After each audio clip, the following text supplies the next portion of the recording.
Tarzan say when the elephants were coming over the hill? He said, "Look, the elephants are coming over the hill."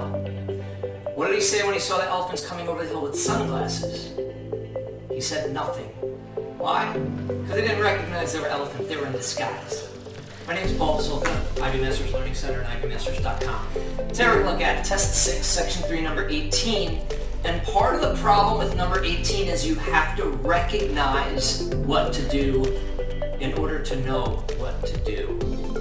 Number 18 reads, in the figure above, BD is parallel to AE. What is the length of CE?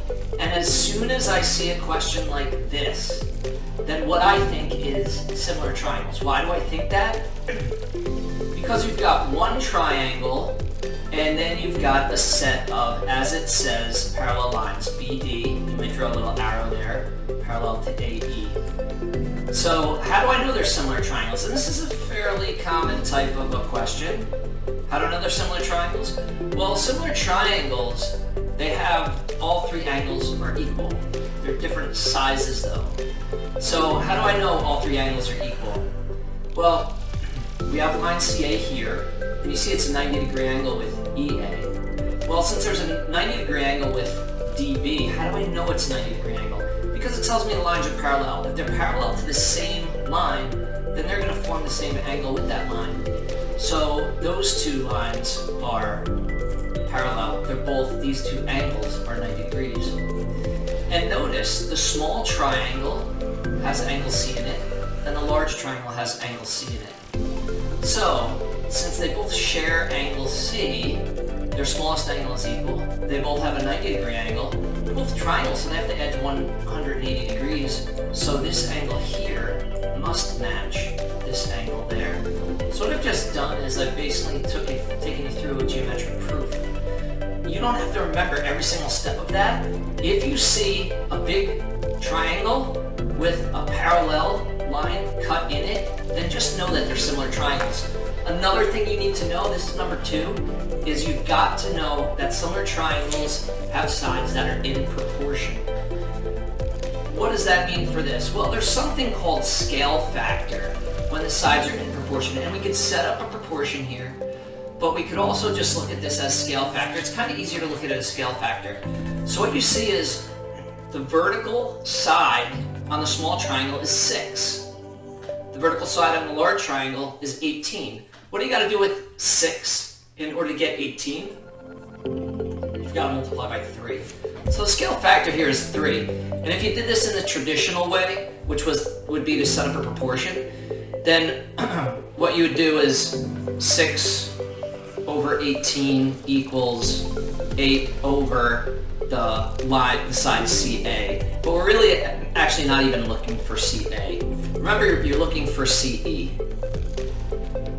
So what we are really looking for is 6 over 18, and again the scale factor is 3, it's easier to think of it that way, equals CD over CE.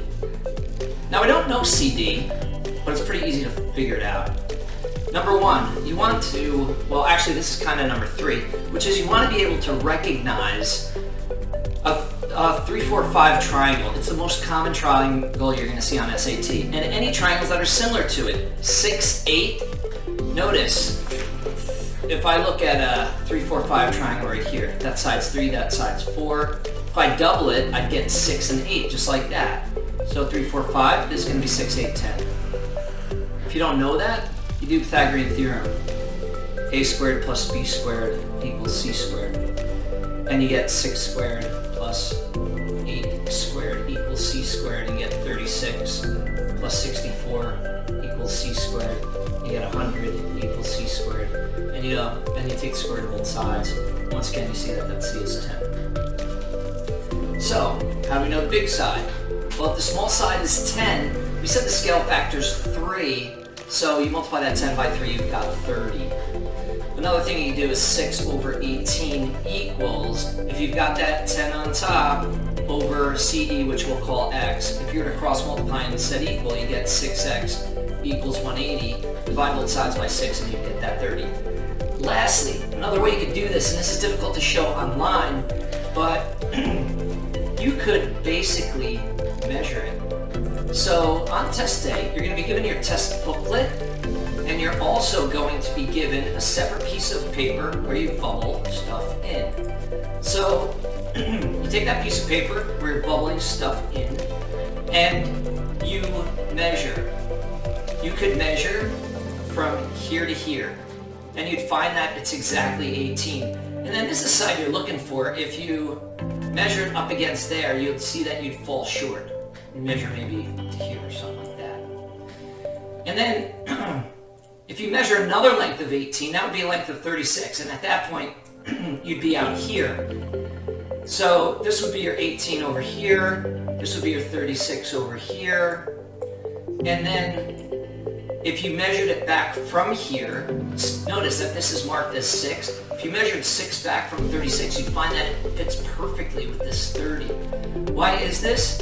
Because on SAT, and it actually says it, and the proctor will actually read it to you on test day, but no one pays attention to it, which is figures provided in this test are drawn to scale unless otherwise indicated.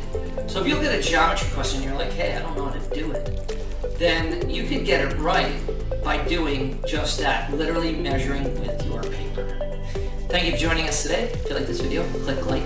You could share it with someone who has trouble with similar triangles, especially ones like this.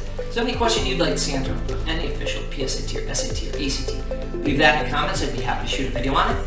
And click subscribe so you don't miss anything. Have a great day.